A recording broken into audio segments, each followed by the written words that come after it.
माई self SR Yadav, government Gundadhur PG college Kondagaon, assistant professor जुलाजी।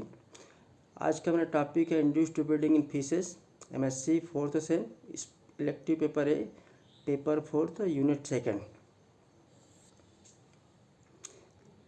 तो चलिए आज देखते हैं induced breeding in fishes. Synopsis, introduction, history, importance of induced breeding of carp, preparation of the pituitary extract for injectioning, selection of breeders, injectioning of breeders, dosage and potency of extract, spawning in breeding of a factor influencing inducing breeding preferences।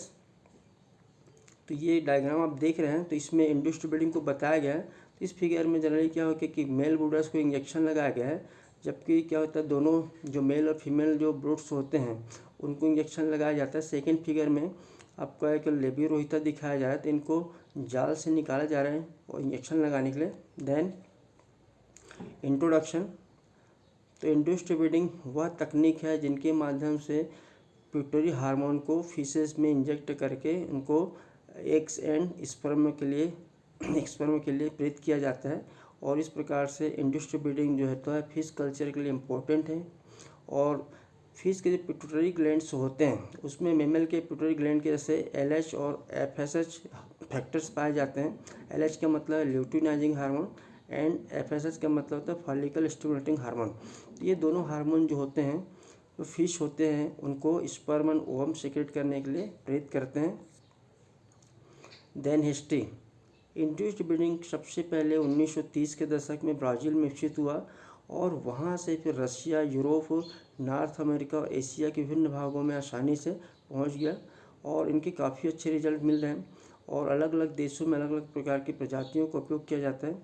जैसे Brazil में केरानिश fishes का उपयोग किया जाता है। इसी प्रकार से रशिया में स्टर्जियन और भारत सहित एशिया के विभिन्न भागों में कार्प और केट फिश का उपयोग इंड्यूस्ड ब्रीडिंग के लिए किया जाता है। इम्पोर्टेंस ऑफ इंड्यूस्ड ब्रीडिंग के कुछ महत्व है। जैसे देखें, फर्स्ट तो इनसे क्या होता है शुद्ध स्पर्म प्राप्त होता है। तो इनकी सहायता से अपन देखें तो किसी भी वांछित प्रजाति के शुद्ध स्पर्म प्राप्त किए जा सकते हैं, क्योंकि प्राकृतिक रूप से स्पर्म प्राप्त करने में बहुत सारी प्रजाति मिक्स होने की संभावना होती है और इनको अलग अलग नहीं किया जा सकता। देन सेकेंड, इसके माध्यम से किसी भी समय में सीड स्पॉन की प्राप्ति होती है। देन थर्ड, तो इनसे किसी भी क्वांटिटी या किसी भी मात्रा में शुद्ध स्पॉन प्राप्त किया जा सकता है, क्योंकि नेचुरल रूप से प्राप्त करने में परेशानी होती है। कभी कभी मानसून समय पे नहीं आता तो फिश कल्चर विलंबित हो जाता है। देन फोर्थ, इसके माध्यम से पोटेंशियल स्पॉनर को रखने में लिए जो कास्ट या लागत होती है वो कम हो जाती है। इसी प्रकार से अपन देखें तो इंड्यूस्ड ब्रीडिंग जो होता है सिंपल टेक्निक होता है और इनको बिना किसी विशेष ट्रेनिंग के साधारण आदमी भी कर सकता है और इनमें होने वाले जो खर्च होते हैं या लागत जो होते हैं वो बहुत कम होते हैं। Then induced breeding of carp, तो जनरली भारत में कार्प अर्थात कॉमन कार्प, साइप्रस कार्पियो का उपयोग ज़्यादा किया जाता है और इंड्यूस्ड ब्रीडिंग के लिए कुछ तैयारियां होती है। यदि अपन देखें तो सबसे जो पहली तैयारी होती है पिट्यूटरी एक्सट्रैक्ट बनाना। तो पिट्यूटरी एक्सट्रैक्ट बनाने के लिए फिशेस से पहले पिट्यूटरी ग्लैंड को निकाला जाता है। तो पिट्यूटरी ग्लैंड को निकालने के लिए दो तरीके होते हैं। पहला जो तरीका होता है उस तरीके में फिश को टेबल पे लेटरली या डॉर्सली रख करके फोरामेन मैग्नम की सहायता से पिट्यूटरी ग्लैंड को बाहर किया जाता है और पिट्यूटरी ग्लैंड को बाहर करने के बाद में उनके एक्सट्रैक्ट तैयार कर लिए जाते हैं। देन सेकेंड है डिसेक्शन ऑफ फिश हेड। तो दूसरा जो तरीका होता है फिश हेड का डिसेक्शन करके पिट्यूटरी ग्लैंड को फोर्सेप की सहायता से निकाला जाता है। तो इसमें देखा गया कि जो पहला जो विधि होता है वो ज़्यादा सही होता है या सरल होता है कि पहला विधि में समय कम लगता है और पहले विधि में पिट्यूटरी ग्लैंड निकालने के पश्चात फिश को सेल किया जा सकता है। और दूसरा जो विधि होता है चूँकि इसमें हेड डैमेज हो जाता है और हेड डैमेज होने के कारण मार्केट में इनका सेल आसानी से नहीं हो पाता। पिट्यूटरी ग्लैंड निकालने के पश्चात में इनको एब्सोल्यूट अल्कोहल में स्टोर कर दिया जाता है। देन इनको फ्रेश कंडीशन में रखा जा सकता है और ये देखा गया कि रशिया में इनको 10 डिग्री टेम्परेचर पे एसीटेट में प्रिजर्व करके रखा जाता है। प्रिजर्व करने के लिए कुछ तरीके भी होते हैं कि जैसे पिट्यूटरी ग्लैंड को डिस्टिल्ड वाटर में को होमोजेनाइज कर दिया जाता है और डिस्टिलेटर में रखने के पश्चात में सेंट्रीफ्यूगेशन की सहायता से एक्सट्रैक्ट का कंसनट्रेट किया जाता है और इनको 0.3% सोडियम क्लोराइड में डाइल्यूट किया जाता है। उसके बाद में फ्यूचर उपयोग के लिए इनको रख दिया जाता है। इसके अलावा इनमें रूम टेम्परेचर या रेफ्रिजरेटर कंडीशन में इनको ग्लिसरीन में रखा जाता है। दूसरा जो तरीका होता है जिसमें ग्लिसरीन के स्थान पे प्रोपेन या ट्राइक्लोरोएसिटिक एसिड में प्रिजर्व किया जाता है। प्रिजर्व करने के बाद में पिट्यूटरी एक्सट्रैक्ट जो होते हैं वो इंजेक्शन फीसेस में देने के लिए उपलब्ध हो जाते हैं।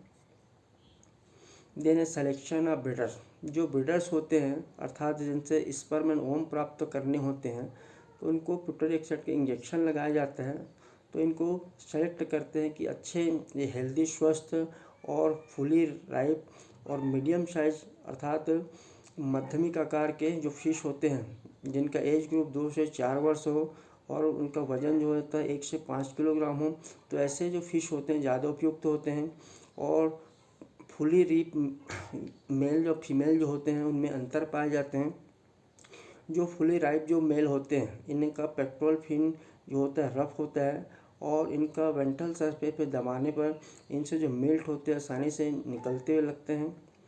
और इसी प्रकार से अपन फीमेल देखें तो फीमेल होते हैं अपेक्षाकृत रूप से मेल की तुलना में सॉफ्ट होते हैं और इनका जो बेली होता है फूला होता है, गोल होता है और हल्का पिंकिश कलर का होता है। अब ये जो फिशेस होते हैं या ब्रूडर्स जो होते हैं इनको इंड्यूस्ड ब्रीडिंग से पहले इनका प्रॉपर देख रेख किया जाता है और इनको पूरा आहार के रूप में rice brown oil cake mixture दिया जाता है। Then injectioning of breeders dosages and potential of extract, तो इंड्यूस्ड ब्रीडिंग के लिए पिट्यूटरी हार्मोन का इंजेक्शन देने के लिए कुछ कंडीशंस आवश्यक होते हैं जैसे सिंक्रोनाइजेशन। तो सिंक्रोनाइजेशन जो होता है समसामयिकीकरण होता है अर्थात जो फिश होते हैं ब्रीडर्स होते हैं उनका ओवुलेशन या मिल्ट शेडिंग जो टाइम होता है लगभग समान हो यह आवश्यक है। और इंड्यूस्ड ब्रीडिंग के लिए एक फीमेल और 2 मेल का सेट उपयोग में लाया जाता है और इनके डोजेस की जो मात्रा होती है वो निर्धारित होती है। जैसे फीमेल को पहला डोज 2 से 3 मिलीग्राम प्रति किलोग्राम बॉडी वेट के हिसाब से दिया जाता है। उसके 6 घंटे के पश्चात में सेकेंड डोज 5 से 8 मिलीग्राम प्रति किलोग्राम बॉडी वेट के हिसाब से दिया जाता है। मेल का जो पहला डोज होता है 2 से 3 मिलीग्राम प्रति किलोग्राम बॉडी वेट के हिसाब से फीमेल के सेकेंड डोज के समय दिया जाता है। और जनरली देखा गया है कि थर्ड डोज की आवश्यकता नहीं पड़ती और पिट्यूटरी हार्मोन के एक्सट्रैक्ट को 0.1 ml से लेकर के 1 ml तक के इंजेक्शन के रूप में या एम्पुल के रूप में पृथक कर दिया जाता है। और पिट्यूटरी ग्लैंड के इंजेक्शन जो होते हैं 2 तरीके से दिया जाता है। पहला जो तरीका होता है इंट्रा मस्कुलर इंजेक्शन और दूसरा तरीका जो होता है इंट्रा पेरिटोनियल इंजेक्शन।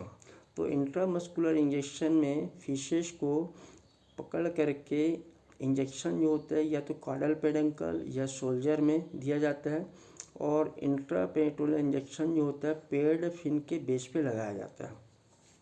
तो जनरली ये देखा गया है पिट्यूटरी हार्मोन के इंजेक्शन जो होता है जनरली दोपहर में और दूसरा डोज जो होता है शाम को दिया जाता है। और वैसे इनको इंजेक्शन में किसी भी समय दिया जा रहा है। इस चित्र के माध्यम से पिट्यूटरी ग्लैंड को निकालने का तरीका बताया गया था। सबसे पहले जो फिश होता है उनको डॉर्सली रखा जाता है और उसके बाद में उन फोर्स शेप की सहायता से या कैंची की सहायता से ब्रेन को एक्सपोज किया जाता है। एक्सपोज करने के बाद में पिट्यूटरी ग्लैंड को फोर्स शेप की सहायता से निकाल के अलग कर दिया जाता है।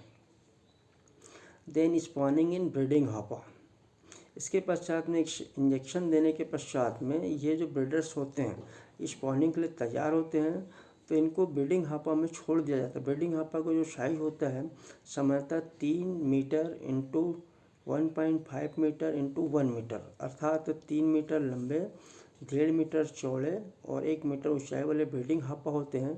ब्रीडिंग हापा जो होते हैं विशेष प्रकार के मॉस्किटो नेट के बने होते हैं या क्लॉथ नेट के बने होते हैं और इनको 4 बम्बू पोल की सहायता से लटका दिया जाता है।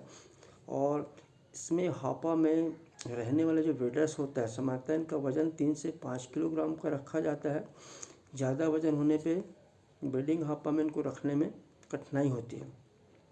हापा को जल की सतह से 20 सेंटीमीटर ऊपर रखा जाता है और ऐसा देखा गया है पिट्यूटरी हार्मोन के सेकेंड डोज देने के 3 से 6 घंटे के भीतर स्पॉनिंग हो जाता है। और अगर सक्सेसफुल स्पॉनिंग अगर हो रहा है तो ये फर्टिलाइज एग के रूप में दिखाई देता है। तो जो फर्टिलाइज एग्स होते हैं वो सामान्यतः ट्रांसपेरेंट, पारदर्शक और पर लाइक मोती के समान होते हैं। और अननिश्चित या अनफर्टिलाइज एग्स जो होते हैं अपारदर्शी और वाइटिश होते हैं। देन तो इस डायग्राम के माध्यम से नेचुरल ब्रीडिंग और इंड्यूस्ड ब्रीडिंग को बताया गया है।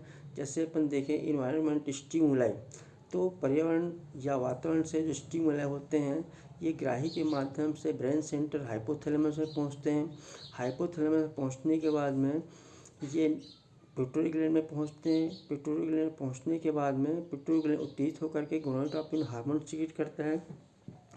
गोनाडोट्रोपिन हार्मोन जो होता है गोनेड को उत्तेजित करता है और इनके द्वारा हार्मोन्स उत्पन्न होते हैं। हार्मोन्स उत्पन्न होने के कारण ये स्पर्म ओव को सीक्रेट करते हैं अर्थात स्पॉनिंग क्रिया होती है। तो ये हो गया नेचुरल ब्रीडिंग। राइट साइड में आपको बताया गया इंड्यूस्ड ब्रीडिंग। इंड्यूस्ड ब्रीडिंग में पिट्यूटरी एक्सट्रैक्ट अर्थात गोनाडोट्रोपिन जो हार्मोन्स होते हैं ये प्राकृतिक या फिर सिंथेटिक हार्मोन जो होते हैं इनको गोनेड में पहुँचते हैं और स्पॉनिंग क्रिया होती है। तो इस प्रकार अपन देखें तो इंड्यूस्ड ब्रीडिंग जो होता है मुख्यतः पिट्यूटरी हार्मोन के माध्यम से होता है। Then factor influencing induced breeding, induced breeding को प्रभावित करने वाले कारक। तो पहला कारक जो माना गया है इनके लिए अनुकूल क्लाइमेटिक और हाइड्रोलॉजिकल कंडीशंस होने चाहिए। मौसम ठंडा होना चाहिए, टेम्परेचर 24 से 31 डिग्री सेल्सियस के होना चाहिए। इसके आसपास मौसम क्लाउडी, बादल युक्त और रेनी सीजन जो होते हैं अच्छे माने गए हैं। उसके बाद साथ देखा गया कि फ्लोइंग वाटर है अर्थात तो जो प्रवाहमान जो वाटर होता है ज़्यादा अच्छा माना गया है। टर्बिडिटी गंदापन जो है या गंदापन जो होता है 100 से 1000 ppm होनी चाहिए। इसके अलावा हैवी रेन के साथ में डिजलिंग लाइट जो होता है काफ़ी अच्छा माना गया है। इसके अलावा कुछ कंडीशंस होते हैं जो इंड्यूस्ड ब्रीडिंग को फेल करते हैं, जैसे ब्रीडर की अनुपयुक्त चॉइस, गलत मात्रा पिट्यूटरी हार्मोन का डोज या मात्रा और अनुपयुक्त मौसमी परिस्थितियाँ। इसके अलावा देखा गया कि गर्म और सनी डेज जो होते हैं इंड्यूस्ड ब्रीडिंग के लिए अनुपयुक्त होते हैं। इसके अलावा ऐसा देखा गया कि जो लाइट होता है मैचुरेशन स्पॉनिंग को प्रभावित करता है और यदि लाइट की मात्रा जो है ये लाइट की जो अवधि होती है ये बढ़ा दिया जाए तो ये इंड्यूस्ड ब्रीडिंग काफ़ी प्रभावित करते हैं। इसके अलावा है हार्मोन डोजेस, जो हार्मोन का जो डोज होता है वो स्पॉनिंग को प्रभावित करता है। इसके अलावा देखा गया है कि जो डोनर फिशेस है रेसिपिएंट फिशेस इनके बीच में अगर फाइलोजेनेटिक रिलेशनशिप अच्छा है तो इंड्यूस्ड ब्रीडिंग की सफलता जो होती है अच्छी होती है, परिणाम भी अच्छे होते हैं। और फाइलोजेनेटिक संबंध अगर घनिष्ठ रूप से है तो डोनर अर्थात जिनसे पिट्यूटरी एक्सट्रैक्ट प्राप्त किया जा रहा है और रेसिपिएंट जिनको इंजेक्शन दिया जा रहा है, तो ये जो फिशेज जो होते हैं इनके पिट्यूटरी ग्लैंड जो होते हैं बहुत ज़्यादा सक्रिय होते हैं। और इस प्रकार से हम देखते हैं कि इंड्यूस्ड ब्रीडिंग वर्तमान समय में काफ़ी प्रचलित है और इनका उपयोग धीरे धीरे बढ़ते चला जा रहा है। इनसे उत्पादन जो होता है बहुत अच्छा होता है। तो मुझे लगता है कि इस टॉपिक से आपको काफ़ी कुछ लाभ मिलेगा। References fisheries science and Indian fishes CVL Srivastava, second an introduction to fish SS Khanna. और कुछ इमेज देखने के लिए लेने के लिए इंटरनेट का सहारा लिया गया है। थैंक्स।